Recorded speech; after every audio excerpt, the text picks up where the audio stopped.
slap my corn and eat it sideways. We're farmers now.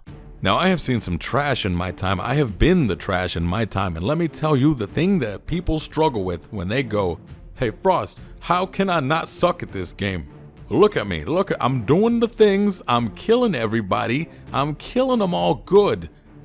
Why am I down in levels even though, like, I killed them 7 times and they're a higher level than me? I got their tower. What's happening? It's because you don't know how to farm. Hunter's Blessing, Spike Gauntlet, traditional hunter start. This will usually get you by. It has a good amount of power for the early game, a good amount of attack speed, and good amount of health and mana sustain. What more could you possibly want? Remember, this game, I want you to go 2 health pots, 2 mana pots. You run out of mana, you can't use abilities, you can't clear. You see where this is going. At level 1, you're gonna get your 2. It's kind of obvious because your 1 and your 3 aren't really that good for clearing, but I still feel like I have to say it. That's what this community has done to me. Beginner level farming, level 1. Focus on clearing that wave and then get to your buff camp as soon as possible. You're gonna clear that buff camp, and then when you get back, you only need to kill 2 melee creeps to hit level 2. But you're gonna clear the whole wave, not just those 2 silly. You're gonna get your 3 next, which is not a good ability on its own. It's only a slow, but when combined with the bees from your 1 or your 2, it's fantastic for clearing. Now, the wave after the one that got you to level 2 is not gonna get you to level 3, and you could roam around in the jungle, look for more farm, maybe grab oracles, but this is a horrible composition for an AMC. Odin, Nua, Naja, on her, Yorm. It looks like you hate AMC. That enemy team composition looks like they have it in for any AMC player that they ever find in a casual.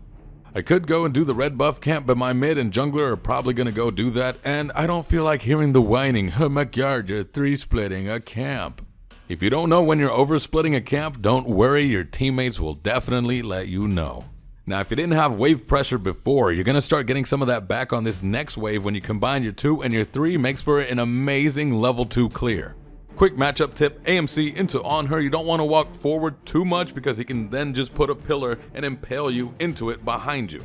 Quick matchup tip for Naja, give the ring toss a lot of targets. Notice how I backed off into the wave. That's because if I get hit by ring toss, it's going to go into the wave or to Yorm, and we're not going to get hit multiple times. If only Yorm and I were standing in front of Naja when the ring toss comes out, it's going to bounce between the 2 of us. Naja is a very good character against 2 people because of the ring toss. You can clear the next wave as fast as you can, or you can run back to your buff camp. Imagine being punctual for once in your life. Oh man, these hypotheticals are getting scary.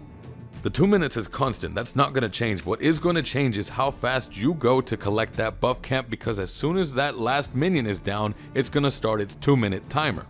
If the enemy collects their buff camp 30 seconds later than you do, that 2 minutes is going to go by, but what's happening is that they're now late by 30 seconds. Every buff camp that they collect, assuming that neither of you are late to your buff camp, is going to be 30 seconds later for them. And if you remain punctual, but they're late again by 30 seconds, that's an entire minute. And if they're late again by 30 seconds, and then again by another 30 seconds, that's 2 minutes in between buff camps. You are theoretically getting 1 more buff camp than they are. Anyhow, assuming that you've collected your buff at least twice and you've gotten all the waves, you should be level 4 around 3.5 minutes. Your leveling order so far should have been 2, 3, 2, 1. Personally, I feel at level 3 it's a lot better to put 2 points into your second ability because it helps a lot more with farming. That wave gets done a lot faster, you can back off, you can go find farm. That's kind of the name of the game right now. It's not about kills, it's not so much about pressure either. What this is about is getting very intimate with these timers. At first it's going to mess with your head because you're going to be overthinking, you're going to be overclocking your brain like, oh man, when's the farm coming? Oh, I forgot the wave because I was at the camp. I forgot the camp because I was at the wave. Eventually, I promise you, it turns into a sort of spidey sense. You're not even going to think about farming, you're already farming ahead of time. You're probably thinking, I already do this stuff. I can almost bet you do this stuff up until about 7 minutes. I have absolutely no hard evidence to back that up. That's just usually when hunters back to base for the first time, and by the time they return to tower, they have forgotten everything about farming. Minute 5, duo lanes are starting to get their ultimate abilities, and if you haven't been attacked yet, this is gonna be the time. Here's an indirect lesson in farming. Don't watch the wave, don't watch the minions. Keep an eye out on Naja players specifically. Why are you walking forward? Your ring toss is down, probably to sash. Why are you walking forward still? Probably to ult. And even though it looked cool, what we should have done was waited for them to finish clearing the wave, then we clear the wave, then I could have gone to base with 1700 gold and I could have finished Devourer's Gauntlets and started stacking it. Or even if all that happened, I could have stayed there and let the tower hit the minions because all their stuff was down. I could have safely gotten my 1700 gold, but I forgot the objective: farming.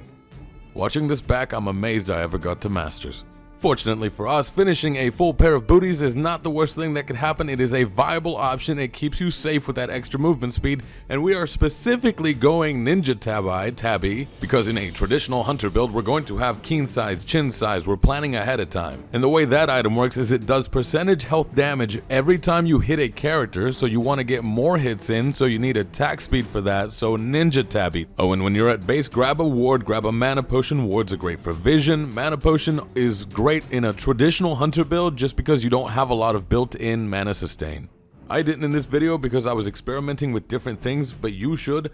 Focus on maxing your 1. The attack speed synergizes very well with your build, and that movement speed keeps you very safe, gets you around the caps so you can farm them better. And I highly recommend a Hive at the purple buff camp. The range extends quite nicely from within the lane, a little bit around the tower. That way you can go through the top or the bottom of the lane into the jungle, and it transitions well into my second very highly recommended Hive, one that extends past the range of the purple buff Hive into the red camp. Between these two rocks is quite nice. It's sort of out of the way of a routine jungle route, so it's not at high risk of getting knocked out by a jungler. And if it does get knocked down, you know someone's there. It's kind of like a mini ward, a small alarm system, but not a replacement for real wards. Buy real wards, please. And if you like, you can put another Hive beyond the second Hive, and then another Hive in the fountain. Makes a really nice route back to lane from the fountain, but through the jungle so you can collect camps along the way. After that, max your 3. It's a nice slow, but the slow doesn't increase as you level it. What does increase is the damage of the bees in the honey. But it's nice for securing camps, or if someone's trying to do the Gold Fury, you can throw your honey out near the last second, maybe your ticks steal it. Get your ultimate whenever you can. There are different ways to level AMC, but this is traditional, this is beginner, remember that. However, if you've been playing a very long time and you find it's difficult to stay relevant within the game, take a step back and look at your farming. I made it to high plat, low diamond without really looking at my farming, and after I looked into it is when I finally broke through. Diamond was easy to get to. Masters was not that difficult afterwards. I used to only go for farm depending on where the little buff camp symbol timer was. Instead of thinking ahead by at least a minute, going, okay, there's another minute left before it spawns, I'm going to grab the wave, then I'll be able to rotate and get my own camp. Like just now I set up a Hive because red buff is 3/4 full. That means it has less than 30 seconds before it comes up. I can go to the wave, I can get the lane, and I also plan on getting back camps because it too has less than 30 seconds before it spawns again. Let's go more in depth with the build real quick. Dev gloves, you're going to have them stacked around 14 minutes, and that's with buying its second item. Ninja Tabby over Warrior Boost because it has that attack speed. Yes, it has less power, but you want more hits because you're going to build chin size later. Executioner, you're going to have the gold around 14 minutes, and that is the final core item. Probably the single best hunter item because it gives power, attack speed, and protection shreds. I'd say these are core items because every season a build has existed since beta that includes these 3 items. After that, I want you to get chin size. It's a very good item against tanks. After that, I want you to get Aussie, more attack speed, more penetration. It has increasing lifesteal properties.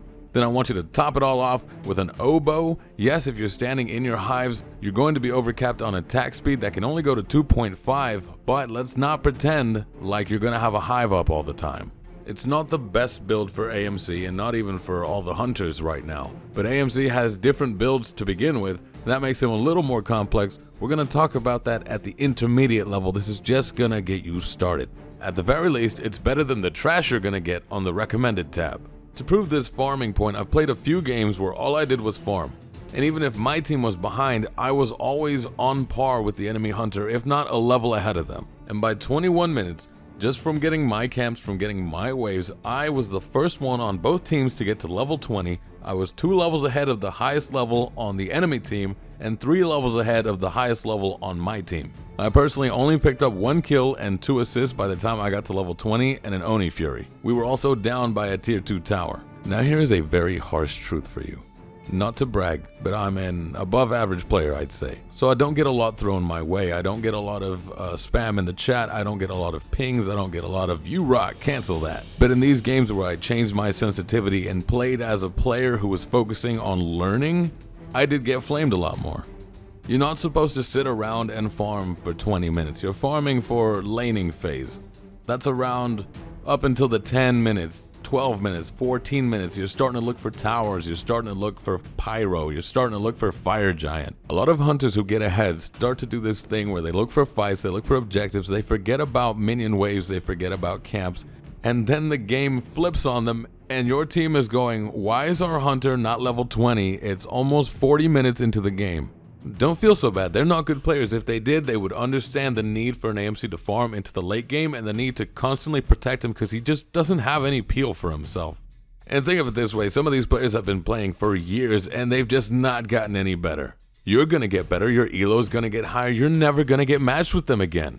But farming isn't going to be everything in this game. I was completely irrelevant to my team for 21 minutes. I didn't rotate, I didn't even apply pressure in my own lane. That made it much more difficult playing into this composition. It's already difficult playing into that team as an AMC. I made it a lot harder on myself by not playing how I normally do. And even though we won, it would have been much cleaner had I rotated, applied pressure, tried to steal camps, built differently. But that's all the intermediate stuff, and we'll cover that next time we cycle around.